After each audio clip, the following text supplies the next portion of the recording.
Stargate is back with a brand new show called Stargate Origins, but is it any good? All shall bear witness to his great power no one has ever seen before. Feel that?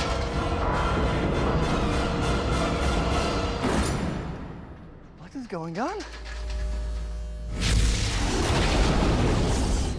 Hello everyone, my name's Jack here, and today we're going to be talking about Stargate Origins and what it's actually like. Okay, so it started airing last night on Stargate Command. That's MGM's new streaming service, by the way. You can get access to every single piece of Stargate film ever, including the full feature films, as well as all the series. It's pretty good, for $20. I'll chuck a link down below.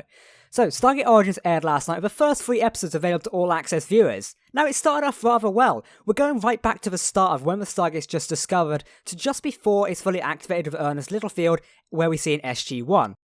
Now, we get Professor Paul Langford, who is played by Connor Trinneer. Now, it's actually quite weird because Connor actually played Michael the Wraith from Stargate Atlantis, an evil bad guy in an SGA and a long-running villain. So it's kind of weird to see him now playing a good guy all again. But he's got prosthetics to make him appear old as the old Professor Paul Langford, so you can kind of see where it splits away there. It's still kind of cool and kind of creepy at the same time, thinking you, sir, were a Wraith, but you know, you can kind of forgive him that. He does play the role extremely well. Now, the series breaks out immediately, but it's established that the Stargate program, or what it is at that time, has actually run out of money. No one wants to fund it anymore. Therefore, Professor Paul Langford and his daughter Catherine Langford, played by Ellie Gull, they've got nothing to do anymore. They can't research into this mysterious object anymore, so they can't have to sit on their hands and knees and wait for it. It turns out that Catherine Langford's actually planning to move on with her life, and she's met a young soldier called Captain James Beale, who's played by Philip Alexander. They're still stationed in Egypt at this time, so it's all set around there, lots of running around and sand and stuff like that. So it's actually quite cool to see where it takes off there, and we're seeing more of Catherine Langford's life, because this is a person who started the Stargate program, or started up again, back when the movie rolls around. So it's kind of cool to see more of her, and we didn't actually see much of her in SG-1. We saw her in a couple episodes, we saw her in the Ernest Littlefield episode, then we did get informed that she died. That was towards the ending of Season 8, and it's kind of quite sad to us, like the original person behind this program never fully got to see its proper legacy, which is a bit of a shame.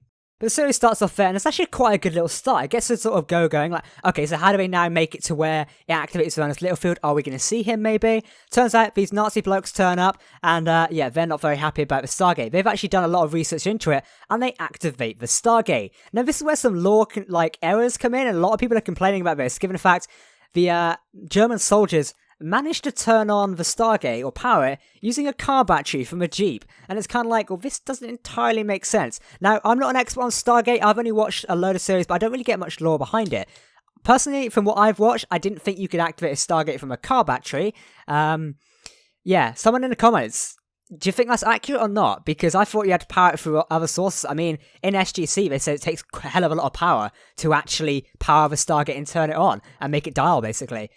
So powering up a car battery is kind of like, okay, bit weird. But I can tell you one thing, the feeling when that gate activates and shows you on screen is absolutely amazing. Another thing that brings back nostalgic feeling is the ending theme to Stargate Origins. It's one of the original theme musics used for Stargate SG-1, and it is absolutely brilliant. I tell you what, when that started playing while I was watching it this afternoon, the nostalgia ran through me. Now, one thing that does bug me about Stargate Origins, and that is we're getting a low-budget fan film vibe from it. And I don't mean that in a rude way, it's just you can tell this wasn't made with an overly big budget. Again, it is a web series, so you can't expect much in detail from it. Again, this is only 10 episodes, and I kind of know why it's a web series. Well, I theorize why it's a web series. In my opinion, I bet it's made as a web series, in a way to basically see if so MGM can see if there's actually any more interest in Stargate. If this series doesn't take off, it's unlikely we're going to see any more Stargate products or shows or anything else coming in the future, because if they don't find any value in it or people are just not engaged anymore, I don't think they're going to renew it with anything. It's kind of sad, really, but I guess this is their sort of like play on things to see if people are actually going to be interested in Stargate to make it worth developing either a whole new program or another movie. It really depends. I personally want Stargate Atlantis to come back, but, you know, that's just me. I want to see more of spaceships and just SGA in general, but, you know, we've got some books. But the fan film vibe definitely comes true if certain visual effects aren't truly there. But like I say, it's most likely is low budget on purpose because it's a web series, so you can kind of forgive them for that. A few things that are cliche as well that do me, sort of Captain James Beale, he's got this stereotypical English accent which kind of just does not suit well in the series, to be honest. I keep wanting to say film. In the series, and that's more of a personal issue for me. It's kind of a bit, I don't want to use the word cringy because I hate that word, to be honest, but it's kind of like, it's just a bit too stereotypical British, but, you know, it's not too bad when you think about it. But hey, it could be better, it could be worse, yada yada, but it's still quite good. Overall, so far, the 3 episodes I've actually watched, I'm actually quite liking it. Like I said, there's a few lore consistencies which even I sat there and had to rewind a couple times and went, really? Did they just do that? But you can kind of see how it's all pieced together now. Now, how this is actually going to snap in together, so that it all snaps in with when we see SG-1 witnessing Ernest Littlefield getting sent through the gate, is going to remain a mystery. Again, we're only on the first 3 episodes, and hopefully the more are going to get released within next week. I don't know what the release schedule is, but I presume it's like 1 a week, so it's going to be quite cool to watch. And yeah, it's going to see how this shapes Catherine Langford's mission through the Stargate. And also, why did she never mention it? If she knew how to activate it, why didn't she say so in the film? Because they went to Abydos, it seems. But yeah, it's kind of a...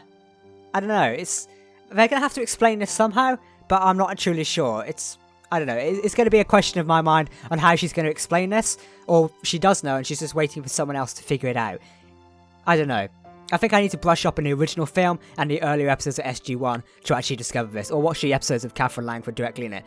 But overall, I am enjoying Stargate Origins so far. I know a few people are disappointed given the fact they're saying it's too short. Again, it's a web series, what do you expect? I mean, it's roughly about 8 to 12 minutes long each episode. I'm enjoying that, and for once, we've got Stargate back. I can't complain, to be honest. Though it may be inconsistent, it's back. And we've not seen Stargate on television, or on air technically, since Stargate Universe. It's very nice to have it back. I want to know your guys' opinions of Stargate Origins down below in the comments. Let me know what you think of it. Could it have been done better? Are you looking forward to the episodes? Have you seen it yet? What are you thinking? Feel free to leave your opinions down below in the comments, and I definitely look forward to replying to you. I'm going to create a few more videos on Stargate Origins as we progress through, once I get more information to talk about, so it's going to be quite cool. Again, if you'd like to see more informative Stargate videos from me, feel free to comment down below, leave a like rating on the video, and we'll see you from there. I've been Jack, here on my channel. Thank you for watching, and goodbye.